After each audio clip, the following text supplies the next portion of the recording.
All right, hi everyone. Welcome back to this section 4.7 video.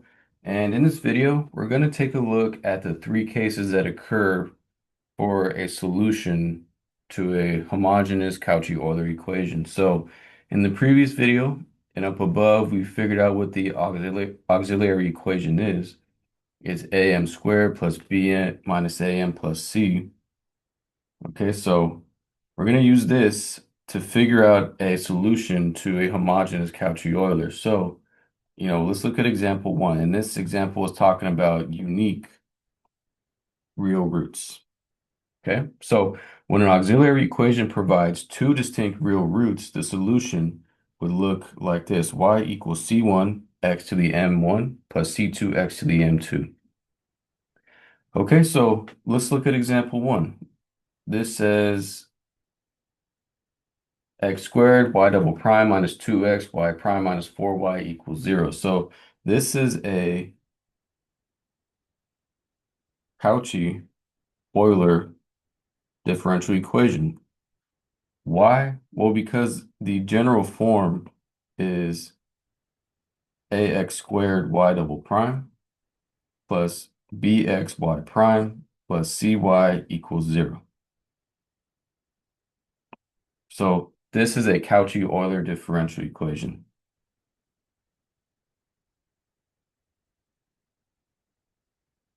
Okay, so how would we solve this? Well, we know that the auxiliary equation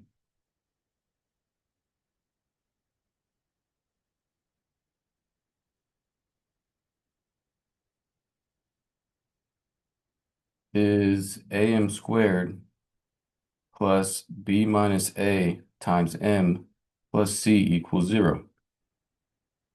So here, a is just 1. Think about there being an invisible 1 right here in front of the x squared. So a equals 1, b equals -2, and c equals -4.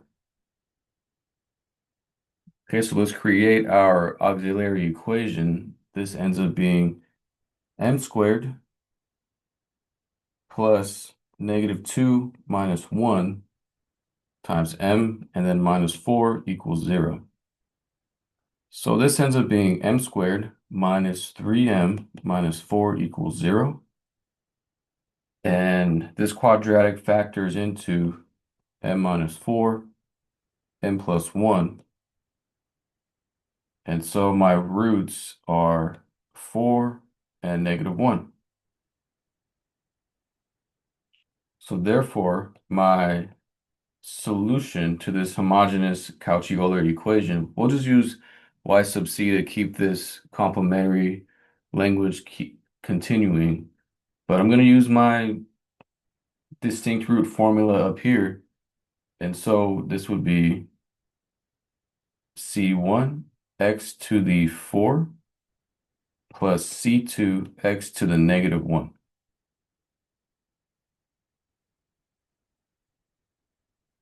And that's my answer. Okay, so distinct roots.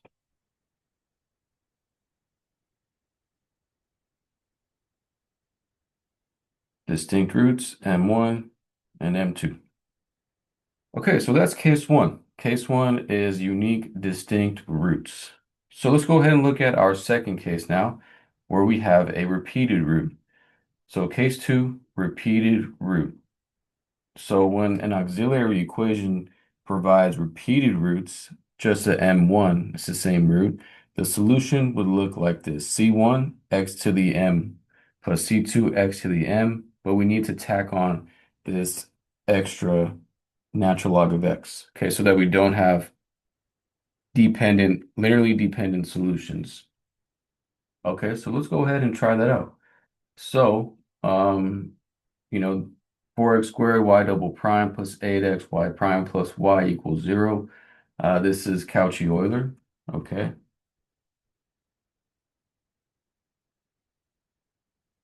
And so let's go ahead and solve this. So we would have a equal 4, b equal 8, and c equal 1. It's like an invisible 1 right there. And so let's build our auxiliary equation. we would get 4m squared plus 8 minus 4 times m plus 1 equals 0. So this ends up being 4m squared plus 4m plus 1 equals 0. Okay, so we want to factor this, but it's not a clean factorable equation because we have this 4 attached to our quadratic. So how would we factor this? Well, there's a method of factor by grouping.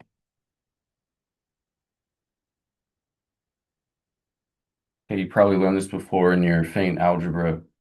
And so what can I do here? So I want to be able to factor some expressions cleanly. So what I'll do is split up that 4m. I'll do 4m squared plus 2m plus 2m plus 1 equals 0. So I split up this 4m and made it 2m plus 2m. And so what I can do now is factor by grouping. So I'll group these two first terms, I'll group these two last terms, and I'll factor out what they have in common. And the goal is that whatever's left inside is the same exact expression for both of these groupings. So they both have a 2m in common. So this would be 2m plus 1 plus, and they just have a 1 in common. So this would be 2m plus 1 equals 0. And so when we factor by grouping, these, the terms you factor out and the expression left inside are your two expressions being multiplied that are factored. And so these are both 2m plus 1. So that means that I have the same repeated root, which is going to be negative 1/2. Okay, and this is a repeated root. Okay, so since I have a repeated root, I'm going to use this solution setup right here. And so therefore, my solution is y equals c1 x to the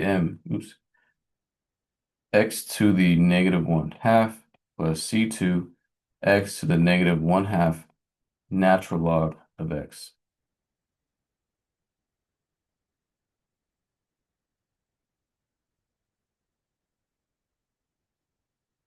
Okay, so that's case 2. If we have a repeated root, let's go ahead and move on to case 3 now, where we have complex roots. So same idea, if as constant coefficient, if we have a complex root, alpha plus beta over I, and then when that happens, this situation, we have the setup x to the alpha times cosine, c1 cosine beta times natural log of x plus c2 sine beta natural log of x. But let's go ahead and check this out. So we have 4x squared y double prime plus 17y equals 0. It's Cauchy-Euler. Okay, Cauchy-Euler CE for short. But let's go ahead and solve this. So our A, B, and C is 4, B is 0. There's no y prime component, and C equals 17. Okay, so when we build our auxiliary equation, this would be 4m squared plus 0 minus 4 times m plus 17, and that equals 0. Okay, so what does this reduce down to? It's 4m squared minus 4m plus 17 equals 0. Okay, so this doesn't factor.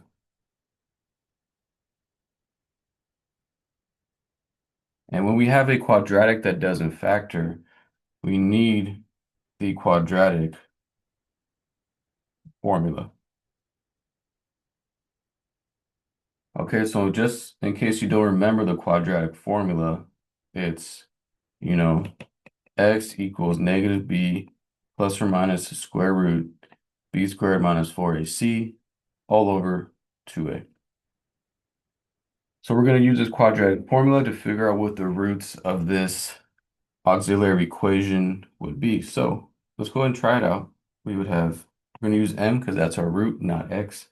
This would be m equals -4 plus or minus square root of -4 squared minus 4 times 4 times 17, all divided by 2 times 4. Okay, and so this ends up being 4 plus or minus the square root of 16 minus 272 all over 8. And so this ends up being 4 plus or minus square root of -256 all over 8. And the square root of -256 ends up just being plus or minus 16i over 8. And that reduces down to 1/2 plus or minus 2i.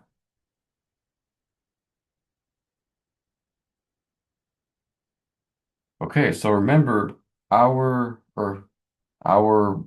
roots is of the form like alpha plus or minus beta I. And these are complex roots. Okay, so here alpha equals 1/2 and beta equals 2.